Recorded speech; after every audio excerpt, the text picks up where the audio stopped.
Hello, how are you? I hope you all are healthy and happy. I am Dr. Sri Sajana Prachna Wekadi Gunawan, an alumnus of Medical Faculty, University Kebangsaan Malaysia. I would like to say thank you so much to Family Health Channel subscribers. I'm honored to share my knowledge on zoonotic diseases and public health issues. So today, I want to fulfill the wishes of some subscribers who send me messages via inbox so that I will explain about chikungunya disease. Let me explain it in bahasa or Indonesian language. Apa itu penyakit chikungunya? Seperti yang kita ketahui saat ini mulai musim hujan di Indonesia. Nah, masa ini biasanya penyakit chikungunya ya juga merebak. Chikungunya adalah penyakit yang disebabkan oleh virus dan menyerang manusia melalui gigitan nyamuk. Jenis nyamuknya sama dengan jenis nyamuk demam berdarah, yaitu Aedes aegypti atau Aedes albopictus. Nah, beberapa daerah memang mengalami chikungunya itu endemik, jadi tidak berasal dari luar. Ya.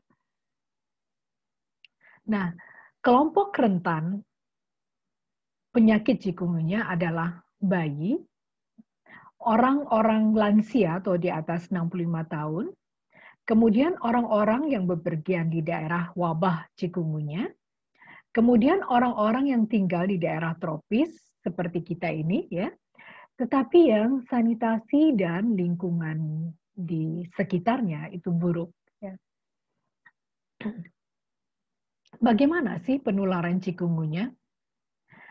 Penyebaran chikungunya tidak bisa secara langsung dari orang ke orang, karena virus ini melalui gigitan nyamuk.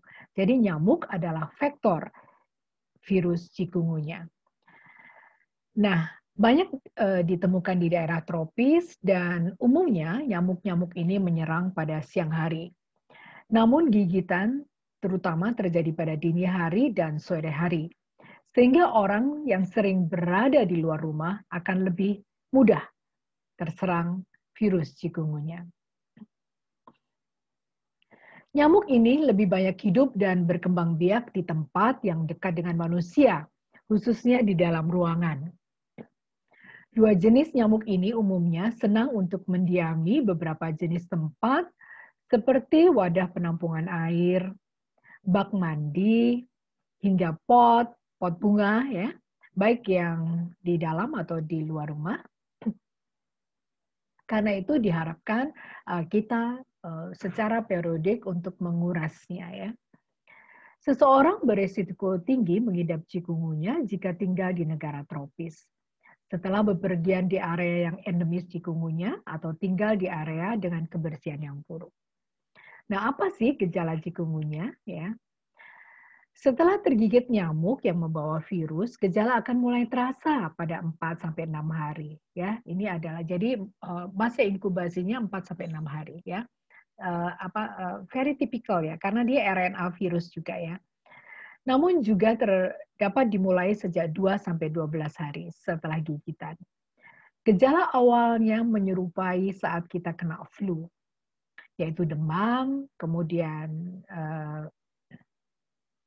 nyeri sendi. Nah, nyeri sendi ini bisa masih tetap tinggal meskipun kita sudah sembuh, ya. Bisa berminggu-minggu bahkan berbulan-bulan. Kemudian nyeri otot, kemudian merasa menggigil, kedinginan, kemudian tentu saja seperti biasa kalau sakit memang terjadi sakit kepala. Kemudian merasa lelah dan mual dan muntah. Serta ada juga nampak ruam dan bintik merah, jadi sering orang agak kebingungan bagaimana menentukan chikungunya dan demam berdarah. Nyeri sendi yang dirasakan akibat chikungunya umumnya tetap terasa selama berbulan-bulan hingga bertahun-tahun. Sedangkan pada kasus yang jarang terjadi, cikungunya bisa menyebabkan komplikasi ya pada organ tubuh yang lain, yaitu seperti saraf, mata, jantung, dan saluran pencernaan. Nah, pada beberapa hal, tidak hanya pada lanjut usia yang memang daya tubuhnya lemah, itu bisa menyebabkan kematian. Bagaimana mendiagnosa cikungunya? Diagnosis terhadap penyakit cikungunya bisa dilakukan melalui ELISA, pemeriksaan laboratorium, ya. Nah, biasanya memang ini jarang sekali dilakukan, ya. Jadi biasanya yang sebaiknya kita lakukan begitu ada gejala, maka kita obati gejalanya, karena ini adalah virus, ya. Kemudian pengobatan cikungunya tidak bisa disembuhkan dengan pengobatan khusus. Seperti yang kita ketahui, virus memang tidak ada obatnya. Yang kita obati adalah gejalanya. Ya. Yang diharapkan adalah kalau seseorang sudah terdiagnosa penyakit cikungunya, yang diharapkan adalah dia banyak beristirahat. Tidak boleh capek, tidak boleh begadang, tidak boleh merokok. Ya. Itu yang diharapkan. Jadi dia boleh minum penurun panas kalau dia demam, ya. Kalau dia merasa nyeri sendi, dia boleh menggosokkan beberapa balsem gitu ya di tempat nyeri-nyerinya yang sendi. Atau kalau tidak tertahankan, maka dia boleh meminum obat-obat anti radang atau obat anti nyeri. Ya.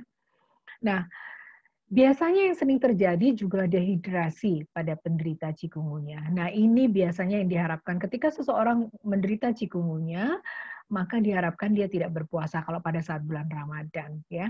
Kebetulan saya mengalami, ya, itu ada orang terdekat saya di waktu itu dia tinggal di Lombok, ya. Dia masih kecil, memang waktu itu masih sekolah dasar. Kemudian dia mengalami cikungunya, dehidrasi. Dia tetap memaksakan diri untuk berpuasa dan terlambat sekali ketika masuk ke rumah sakit. Sudah diinfus, tetapi Tuhan berkehendak lain. Ya, ya semoga dia dalam keadaan tenang sekarang ya, bahagia, amin.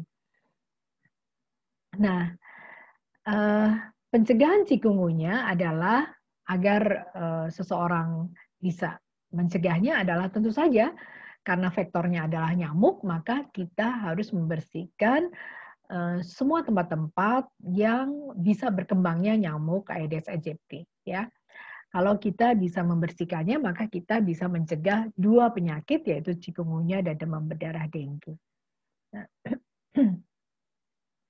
Nah, kemudian kapan sih kita harus ke dokter? Nah, kalau gejala-gejalanya semakin memburuk ya, kemudian Anda merasa bahwa si anak atau si pesakit tampak lemah, maka sebaiknya segera bawa ke dokter ya.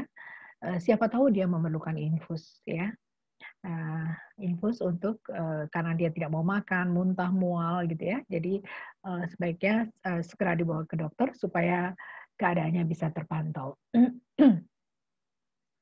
Saya kira itu saja tentang cikungunya. Semoga bermanfaat.